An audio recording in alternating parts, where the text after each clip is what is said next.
Well, sometimes we pick stories for their content, and sometimes, like today, we pick them for their headlines. I don't believe in reading the book. I just tend to judge it by the cover. Hi, everybody. I'm Bill Whittle here with Steve Green and Scott Ott. And this is your right angle on a story that was actually first dangled in front of me by Mr. Scott Ott. And I like the headline so much, I decided that we were going to make it our very own. And here's the headline. Too many Democrats are running in 2020 according to science. The main reason I wanted to cover this story is because I'd like to have a word with science. I think science has been acting a little erratically lately. As in fact, I think it's actually time for an intervention. And so science called this story in to Politico, and there was no contact information, no phone number. All I got was science@dnc.org. And so until I can get in touch with science, I thought I might as well just cover this story anyway. So here's what science says.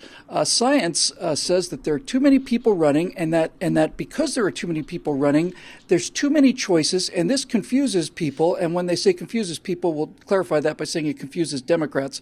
And that with too many choices, this is going to what's the subtitle on the headlines? Our brains just aren't wired to handle this many choices, and it's going to hurt the bid to oust Donald Trump, which is a kind of a run-on sentence, but we'll let that go. In any event, Stephen, let's begin with you. Too many damn choices. Yeah. I think that Bernie Sanders really hit the soul of the left, or at least the far left, when he made the same complaint against, ironically enough, deodorants. Ironically enough, that was well played. There's too damn many choices out there. It's frightening and confusing.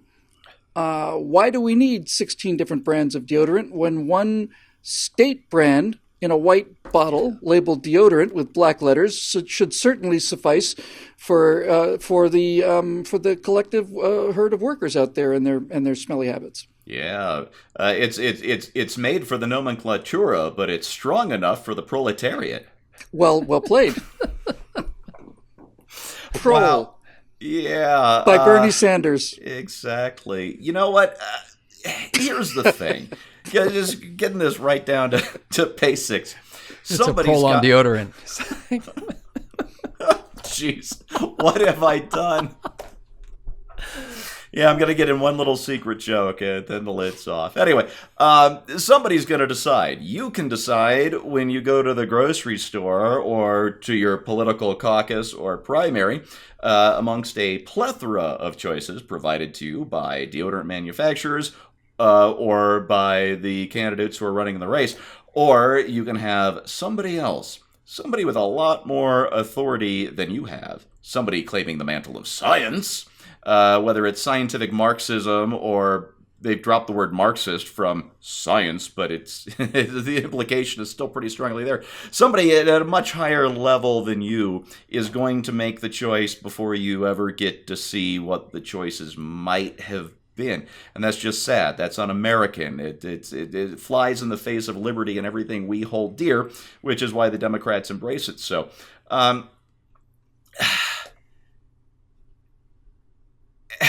really, I don't know what to say about this other than just the absolute frustration. You know, the Republicans went in, and I made fun of this back in 2015, 2016, with 17 candidates, and it was a circus.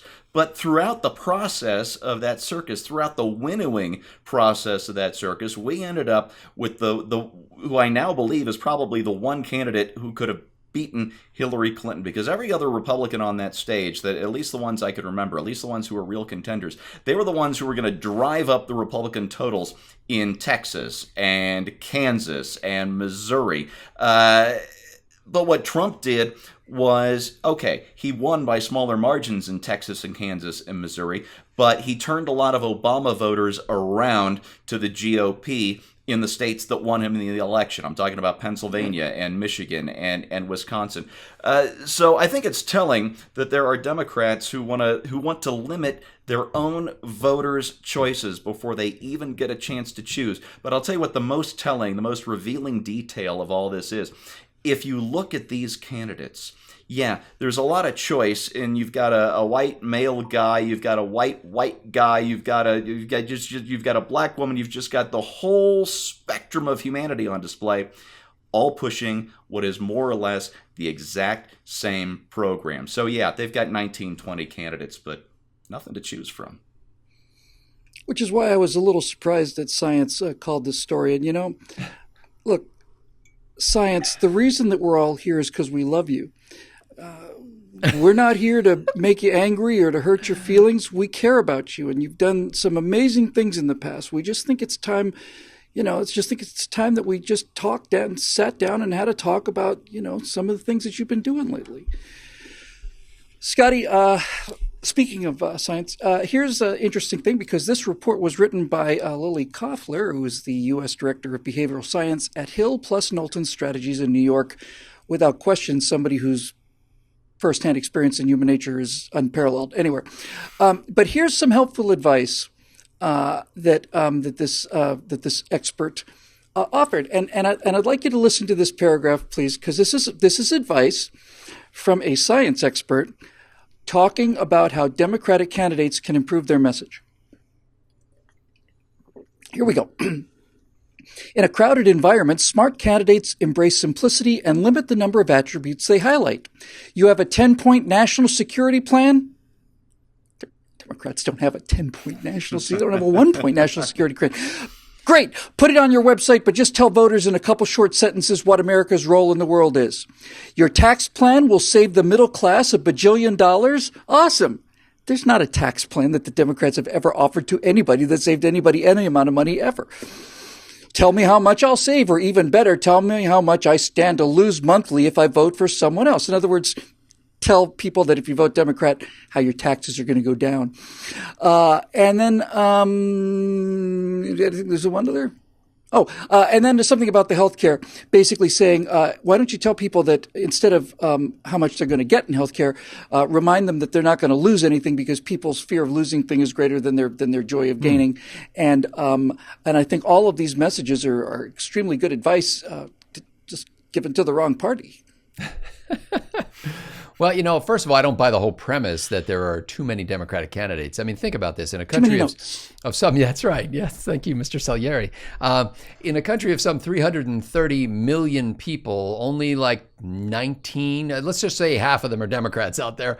Only 19 people are running for president, when the qualifications are natural-born citizen over 35.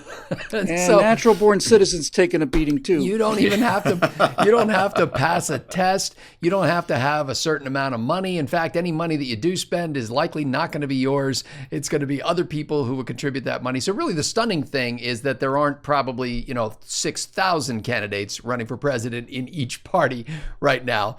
I tried to do the math on like what percentage of the public 19 out of 330 million was, and my calculator said 5.75757576 E -8. I don't know what that means. It's a large number. But it's tiny number. It was big on the screen of my computer. The tininess of it is enormous. That's right. So, I think that the idea that a candidate can distinguish themselves is that consultant, by the way, is actually fairly accurate when it comes to that, the simplicity of your presentation. When I thought, who do I think of when I think of a Democratic candidate? Because of my age, I was like, okay, Jimmy Carter. What did I know about Jimmy Carter? Peanut farmer. That's it. That was his identity. And frankly, that more than anything else helped him to get elected. No question. That nobody really knew what his policies were. Most people probably didn't realize he was a naval officer, that he worked with nuclear submarines or anything like that. It was really, I think he's a governor of some southern state, and he's a peanut farmer. Isn't that neat? Peanut farmer. Even in this country, still, a peanut farmer can rise to be president of the United States. And so, yeah, and I think the consultant is correct when it comes to that. Unfortunately, what she doesn't realize is that most of these candidates are professional politicians. That's what they are. That's who, they don't have an identity outside of that. Now, there are a handful of people, like, for example, here's, I think, the best 2-word description of any candidate on the Democratic side. Mayor Pete. Mayor Pete. What that says right there is, oh, well, he must be a small town mayor. Then we find out he's from South Bend, and you don't really know anything else about him, but that's okay. He seems like a charming young man who's Mayor Pete. And so he's going to stand out. Beto O'Rourke is going to stand out because Beto is like Charo. He's got one name. So most people, I don't want to see him in the shorts. Don't put him in the shorts. With the whole like banana thing on his head.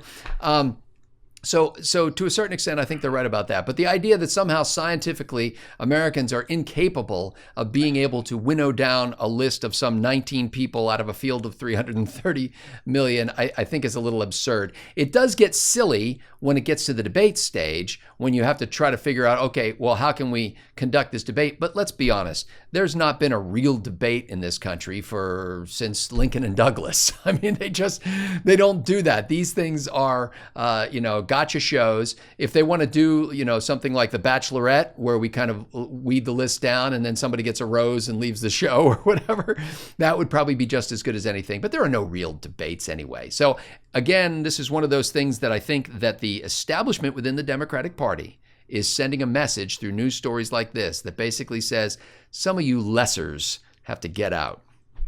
I think this is excellent advice that Scott offered, and I think he's right to point out that there is actually some good advice buried in that article. The peanut farmer thing is a great example, and just while you were speaking, I was thinking we could, the Democrats should be taking this to heart right now. So I just came up with a few examples, and I'll just say two words, and you tell me who you think of. Ready? Creepy uncle. Joe Biden. Wooden Indian. Pocahontas. Elizabeth Warren. Crazy communist. All of them. See, there's nothing to it, and you can send the check. Ocasio-Cortez. That's right. You can send me the check a little later. Well, this serious note to this buffoonery. The number of choices are actually going to hurt them somewhat. We're not going to face that round of self-immolation that we went through in 2016. It's their turn for that now. Hopefully, we and almost certainly we will see some nastiness emerge, which will be fodder for our cannons and certainly make us happy. And also, hopefully, given the emotional attachment that progressives have to their political candidates, we all get attached to our candidates and our choices too, but I don't think to the degree that the left does. Hopefully, this will turn into the kind of nasty battle royale like we saw with Hillary cheating Bernie out of a number of primaries, but with many, many, many more angry people following that. Donald Trump's approval rating as we record this is 53%, which is not bad. And, things change. A year ago, I felt miserable. Now I feel pretty good. Next year, I'll feel either great or miserable, depending. But right now, the idea of having, how many is it now? Is it 33, 38, 64? She said there's enough to... Oh, okay. So maybe by the time that the first Democratic debates roll around, they could have it in Dodger Stadium. They could have one citizen on the pitcher's mound and the entire stands filled with Democratic presidential candidates. That's what I would like to see, and I think that's what's coming. Until that happy moment, this is Bill here for Steve and Scott. Thank you, our members, for making this possible. And thanks especially for all the kind birthday wishes, and we'll see you next week on Right Angle.